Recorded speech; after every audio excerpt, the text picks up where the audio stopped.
साथियों, इस क्लास में upcoming IGNOU BEd entrance exam के लिए इग्नू बीएड एंट्रेंस एग्ज़ाम का प्रीवियस ईयर क्वेश्चन पेपर 2012 से सेक्शन 4 यानी कि teaching learning and the school, जिसे टीचिंग एप्टीट्यूड कहा जाता है, इसका आंसर्स एनालाइज करेंगे। तो वीडियो आपके लिए बहुत ही अहम होने वाला है, वीडियो को पूरा ज़रूर देखिएगा। Question number 56, the true objective of education is, आपको बताना है शिक्षा का जो सच्चा उद्देश्य है वो क्या है। याद रखिएगा, जो शिक्षा का सही और सच्चा उद्देश्य है वो है एक बच्चा का ओवरऑल या फिर ऑलराउंड डेवलप करना। तो ऑप्शन डी हो जाएगा इस प्रश्न का सही जवाब, facilitating the all round development of the students. Question number 57, the job of teacher is to, एक शिक्षक का कार्य क्या होता है, जॉब क्या होता है। इस प्रश्न का सही जवाब हो जाएगा option C, create a good environment for studies. एक शिक्षक का बहुत ही महत्वपूर्ण भूमिका होता है, कार्य होता है अपना कक्षा में एक ऐसा वातावरण, एक ऐसा परिवेश निर्माण करना जिसमें पढ़ाई किया जा सके, बहुत ही एक शानदार परिवेश निर्माण करना जिसमें बच्चे बहुत ही शांति से, बहुत ही आत्मीयता के साथ पढ़ सके, सीख सके, समझ सके। आगे बढ़ते हैं। Question number 58, it is important for the teachers to have, आपको बताना है शिक्षकों के लिए निम्न में से कौन सा चीज़ बहुत ही महत्वपूर्ण होता है, शिक्षकों में क्या होना चाहिए। Option A, complete knowledge of the subject, विषय के बारे में पूर्ण ज्ञान अवश्य ही होना चाहिए। Option B, complete knowledge of the teaching methods, इसके साथ साथ जिन पद्धतियों की मदद से, जिन नीतियों की, जिन प्रोसेसेस की मदद से, प्रक्रियाओं की मदद से बच्चों को पढ़ाया जा सकता है, उन प्रक्रियाओं के बारे में भी अवश्य ही जानकारी शिक्षक को होना चाहिए। यह भी बात बिल्कुल सही है। Option C, knowledge about the students, इसके साथ साथ एक शिक्षक को अपना विषय, जो विषय वो शिक्षक पढ़ाएंगे, अधिगम करवाने का प्रयास करेंगे, वो विषय के बारे में अवश्य ही जानना चाहिए। इसके साथ साथ जिन पद्धतियों के माध्यम से शिक्षक बच्चों को पढ़ा सकते हैं, उन पद्धतियों के बारे में भी शिक्षक को जानना चाहिए। इसके साथ साथ बच्चों के बारे में भी शिक्षक को अवश्य ही जानकारी होना चाहिए। इसीलिए इस प्रश्न का सही जवाब हो जाएगा option D, all of the above, यानी कि ऊपर में जो सारे ऑप्शंस दिए गए हैं वो सभी के सभी सही है। Question number 59, maladjustment in children is, आपको बताना है बच्चों में मेल एडजस्टमेंट का मतलब क्या होता है। याद रखिएगा, मेल एडजस्टमेंट यानी कि जो बच्चा नॉर्मल दूसरे बच्चों के साथ आसानी से घुल मिल नहीं जाता है, वो बाकियों के साथ मिलनसार नहीं हो पाता है। तो इसका जो कारण है वो है फ्रस्ट्रेशन। कहीं ना कहीं, कहीं भी कारण हो सकता है, कुछ भी कारण हो सकता है। वो कारण से बच्चा जब फ्रस्ट्रेशन में रहता है, हताश होता है बच्चा, तब जाकर के उसका एडजस्टमेंट बाकी बच्चों के साथ पूर्ण रूप से नहीं होता है। Question number 60, in your view the profession of a teacher is, क्योंकि आप बीएड करेंगे, इसका मतलब बैचलर ऑफ एजुकेशन करने के बाद कहीं ना कहीं आपका भी ख्वाहिश, आपका भी सपना एक शिक्षक होने का है। तो एक शिक्षक होने का जो पेशा है, जो प्रोफेशन है, यह क्या है।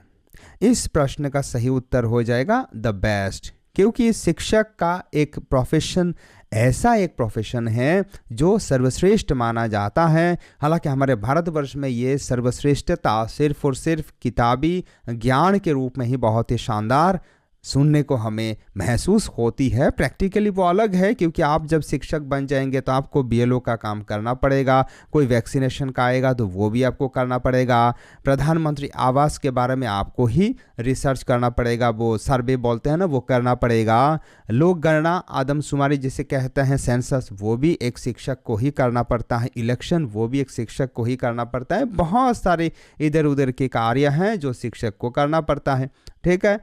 इसीलिए द बेस्ट हम कहेंगे, क्योंकि यहाँ साइकोलॉजिकल बातें हैं। आगे बढ़ते हैं। Question number 61, the use of different methods during the course of teaching, यानी कि जब हम बच्चों को पढ़ाते हैं तब हम जो अलग अलग पद्धतियों का प्रयोग करते हैं, इनका व्यवहार को क्या कहा जाता है। इस प्रश्न का सही उत्तर हो जाएगा ऑप्शन डी, क्योंकि ये क्या करता है, जो अलग अलग पद्धतियों को हम जो प्रयोग करते हैं वो keeps attention of students focused, यानी कि बच्चों का जो ध्यान है वो आकर्षक करके रखता है, ध्यान आकर्षित करने में सक्षम होती है।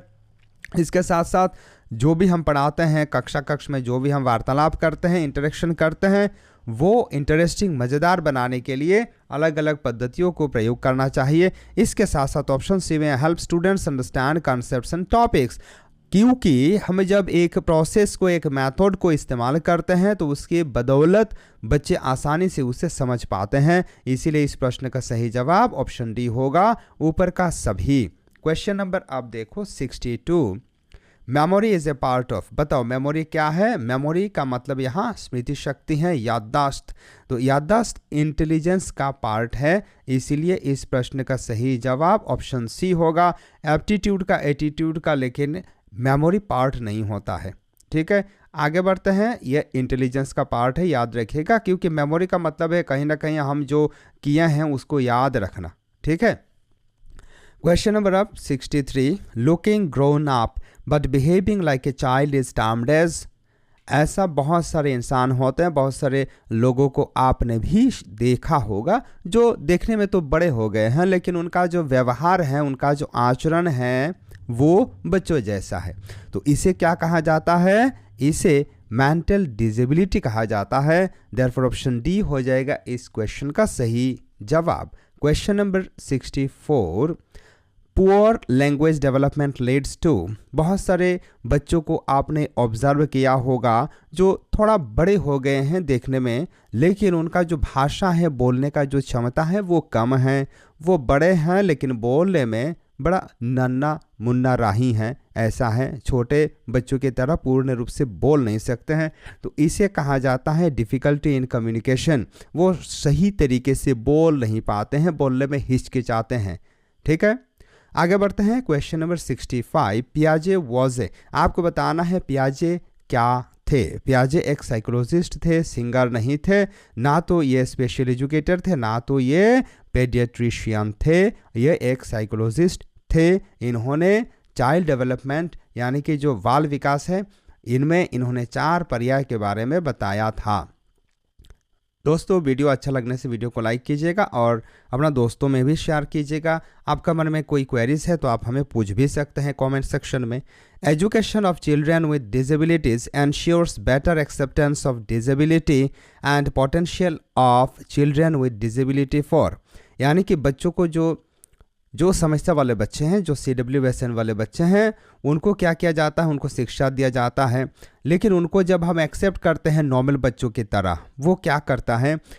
वो बच्चों को शिक्षा देने में बिल्कुल शामिल होता है, बिल्कुल मददगार साबित होता है। बच्चों का एम्प्लॉयमेंट यानी कि बच्चों को कोई कार्य मिल जाता है शिक्षा ग्रहण करने के बाद। सोशल एक्टिविटीज़, ये सामाजिक गतिविधि अवश्य ही है। इसीलिए इस प्रश्न का सही जवाब ऑप्शन डी हो जाएगा, ऑल ऑफ दिस, क्योंकि ऊपर का ABC तीनों ही ऑप्शंस बिल्कुल सही है। क्वेश्चन नंबर अब 67, finding hidden toy is an example of. Hidden toy को यानी कि जो छुपा हुआ खिलौना है उसे ढूंढ करके निकालना, ये किसका एग्जाम्पल है? ये कॉग्निटिव डेवलपमेंट का एग्जाम्पल है, यानी कि ये मनोवैज्ञानिक विकास या मानसिक विकास का उदाहरण है। Question number 68, special school is a typical example of. जो स्पेशल स्कूल बनाई जाती है वो किन बच्चों के लिए बनाया जाता है? वो स्पेशल बच्चों के लिए बनाया जाता है, यानी कि जिनका कुछ समस्या है, जो डिसेबल्ड चाइल्ड है, जो हैंडीकैप्ड चाइल्ड है, उनके लिए बनाया जाता है। तो ये सेग्रीगेशन का एग्जाम्पल है, क्योंकि यहाँ सिर्फ और सिर्फ जो प्रॉब्लमेटिक चाइल्ड्स हैं, जो प्रॉब्लम वाले स्पेशल डिसऑर्डर वाले बच्चे हैं, उनको पढ़ाया जाता है। तो उनको अलग करके, नॉर्मल बच्चों से अलग करके पढ़ाया जाता है। तो यह एक सेग्रीगेशन का अलग करने का उदाहरण है। ऑप्शन डी हो जाएगा सबसे सही जवाब। Question number 69, the children who perform much below their potential are known as. ऐसे बहुत सारे बच्चे हैं जो अगर थोड़ा मेहनत करें तो बहुत ही शानदार परफॉर्म कर सकते हैं, बहुत ही बढ़िया प्रदर्शन कर सकते हैं, लेकिन उनका जो प्रदर्शन है ये कहीं ना कहीं उनका लेवल से, जो वो कर सकते हैं, उससे कई गुना नीचे रहता है। तो इसे कहा जाता है अंडर अचीवर, यानी कि ये अगर प्रयास करेंगे, इनको अगर प्रॉपर एनवायरनमेंट दे दिया जाए तो ये बहुत कुछ कर सकते हैं, लेकिन बहुत सारे कारणों के चलते ये पीछे रह गए हैं, तो उनको अंडर अचीवर कहा जाता है। मेंटली रिटार्डेड आप ऐसे बच्चों को नहीं कह सकते, गिफ्टेड चिल्ड्रन भी आप ऐसे बच्चों को नहीं कह सकते, फिजिकली हैंडीकैप्ड इनको बिल्कुल नहीं कह सकते। ठीक है, चलिए आगे बढ़ते हैं। Question number 70, mental retardation is referred as, आपको बताना है मेंटल रिटार्डेशन जिन बच्चों का समस्या है, मानसिक जो सोच है, सोचने का तरीका है, याददाश्त हैं, वो जिनका सही नहीं होता है उनको मेंटल रिटार्डेशन कहा जाता है। तो मेंटल रिटार्डेशन एक इंटेलेक्चुअल डिसेबिलिटी है, ये मेंटल एलिमेंट नहीं है, मेंटल इलनेस भी नहीं है, परवेसिव डेवलपमेंटल डिसऑर्डर भी नहीं है, ये इंटेलेक्चुअल डिसेबिलिटी है। क्योंकि मेंटल जब हम बोलते हैं तो मेंटल का जो मतलब होता है कहीं ना कहीं वो बुद्धि के साथ जुड़ा हुआ होता है, इंटेलेक्ट के साथ, इंटेलेक्चुअल एबिलिटी के साथ जुड़ा हुआ होता है। क्वेश्चन नंबर अब 71, here is the question, disability में ओकर, डिसेबिलिटी जो बहुत सारी डिसेबिलिटीज हैं, ये किस कारण से हो सकते हैं? इस क्वेश्चन का सही जवाब हो जाएगा option D, across all social economic group. क्योंकि डिसेबिलिटी जो पैसे वाले हैं, जो अमीर हैं, घराने के लोग हैं, उनका बच्चा भी डिसेबल हो सकता है, स्पेशल हो सकता है, और जो बहुत ही गरीब हैं उनका भी बच्चा बहुत ही शानदार हाई इंटेलेक्चुअल हो सकता है। इसीलिए इस प्रश्न का सही जवाब ऑप्शन डी हो जाएगा। Question number 72, IQ score of dash indicates mental retardation, कितना IQ इंटेलिजेंट क्वोशेंट होने से एक बच्चे को हम मेंटली रिटार्डेड कह सकते हैं? तो इस प्रश्न का सही उत्तर होगा ऑप्शन ए, बिलो 70। जिनका IQ इंटेलिजेंट क्वोशेंट 70 से कम है उनको मेंटल रिटार्डेड कहा जा सकता है, उनको मेंटल रिटार्डेशन वाला बच्चा कहा जा सकता है। Question number 73, PWD Act 1995 states dash job reservations for persons with disabilities। PWD Act persons with physically जो हैंडीकेप्ड होते हैं, पर्सन्स विद डिसेबिलिटीज जो होते हैं, इनका जो कानून 1995 है। इस कानून के तहत जो PWD बच्चे हैं, PWD कैंडिडेट्स हैं, उनका कम से कम नौकरी में 3% का रिजर्वेशन होना चाहिए, यह कहता है। इसीलिए इस क्वेश्चन का सही जवाब ऑप्शन ए हो जाएगा।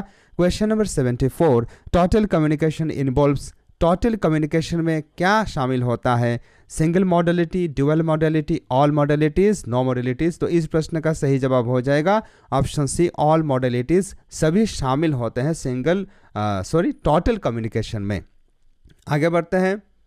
क्वेश्चन नंबर 75, हम जब कम्युनिकेट करते हैं तो उसमें रिसीवर होना चाहिए, उसमें स्पीकर होना चाहिए, किस माध्यम से हम बात कर रहे हैं वो भी माध्यम होना चाहिए। ठीक है, तो सारा का सारा मॉडलिटीज़ जब पूरा होता है तब जाकर के कम्युनिकेशन होता है। क्वेश्चन नंबर देखो 75, inclusive education is related to, inclusive education किसके साथ जुड़ा हुआ है? Option A, preschool special education, जी नहीं, बिल्कुल प्री स्कूल स्पेशल एजुकेशन के साथ इंक्लूसिव एजुकेशन समावेशी शिक्षा जुड़ा हुआ नहीं है। Option B, resource room and resource teacher, ये भी बिल्कुल गलत बात है। रिसोर्स रूम और रिसोर्स टीचर के साथ इंक्लूसिव एजुकेशन का कोई संबंध नहीं है। ऑप्शन सी, इंटीग्रेटेड सेटअप, ये बिल्कुल सही बात है। समावेशी शिक्षा का मतलब ही होता है सबको मिलान करके पढ़ाना। ऑप्शन सी हो जाएगा इस प्रश्न का सही जवाब। क्वेश्चन नंबर 76, स्टाटरिंग इज ए, आपको बताना है स्टाटरिंग का मतलब क्या है। याद रखिएगा, स्टाटरिंग का मतलब होता है जहां बच्चा सही तरीके से उच्चारण नहीं कर सकता है, अटक जाता है, अटक अटक करके जो पढ़ता है वो फ्लुएंसी डिसऑर्डर है, वो स्टैमरिंग भी इसे कहा जाता है। क्वेश्चन नंबर अब 77, NIVH इज सिचुएटेड एट, आपको बताना है ये जो NIVH है ये होता है national institute for the visually handicapped. मैं फिर से रिपीट कर रहा हूँ, NIVH का पूर्ण रूप होता है national institute for the visually handicapped. ये देहरादून में है, ये उत्तराखंड का देहरादून में है, याद रखिएगा। क्वेश्चन नंबर अब 78, rehabilitation council of India does the registration of, याद रखिएगा ये जो रिहेबिलिटेशन काउंसिल है, यहाँ जो प्रॉब्लमेटिक जो बच्चे हैं, डिसेबल्ड जो चाइल्ड है, स्पेशल जो चाइल्ड इन्हें कहा जाता है, उनका रजिस्ट्रेशन का कार्य होता है। स्पेशल एजुकेशन के साथ जुड़ा हुआ जो टीचर्स है उनका भी रजिस्ट्रेशन करने का काम होता है। जो प्रोफेशनल्स इनको टीचिंग करने के साथ साथ जो ऑफिशियल एडमिनिस्ट्रेशन के साथ जुड़े हुए हैं उन सब का registration rehabilitation council of India करती है। इसीलिए इस प्रश्न का सही जवाब ऑप्शन सी होगा, क्योंकि टीचर्स और रिहेबिलिटेशन प्रोफेशनल्स ये दोनों ही ऑप्शन सही है। Question number 79, abacus is used by, आपको बताना है एवाकास किन बच्चों के लिए डिजाइन किया गया है, यानी कि एवाकास कौन यूज करते हैं। इस प्रश्न का सही जवाब हो जाएगा ऑप्शन है विजुअली इम्पेयर्ड पर्सन्स या फिर चिल्ड्रंस। जो विजुअली इम्पेयर्ड है, जो सही तरीके से देख नहीं सकते, वही बच्चे एवाकास का इस्तेमाल करते हैं। देयरफॉर ऑप्शन ए हो जाएगा इस प्रश्न का सही जवाब। क्वेश्चन नंबर 80 और इसी के साथ आज का क्लास को हम समाप्त करेंगे। If the age of mother is dash they are in higher risk for the birth of child with mental retardation. माँ का उम्र कितना होने से एक बच्चा जब पैदा होगा तो पैदाइशी तरीके से उसका जो मानसिक संतुलन है वो बिगड़ा हुआ हो सकता है, मेंटली रिटार्डेशन वाला किड पैदा हो सकता है। तो इस क्वेश्चन का सही जवाब हो जाएगा option C below 18 and above 35 years. जो माताएं 18 साल से कम उम्र में माँ बन जाती हैं और जो 35 साल से ज़्यादा उम्र में माँ बनती है, उनका जो बच्चे हैं जन्मजात जो शिशु हैं, नवजात जो शिशु है, उनमें यह समस्या होने का संभावना रहता है। इसीलिए इस प्रश्न का सही जवाब ऑप्शन सी होगा। डियर स्टूडेंट्स, इसी प्रश्न के साथ इस क्लास को हम समाप्त करते हैं। अगला वीडियो में और एक बहुत ही शानदार टॉपिक के साथ हम डिस्कस करेंगे। आप इसी प्रकार पढ़ाई करते रहिए, आगे बढ़ते रहिए। नमस्कार, जय हिंद।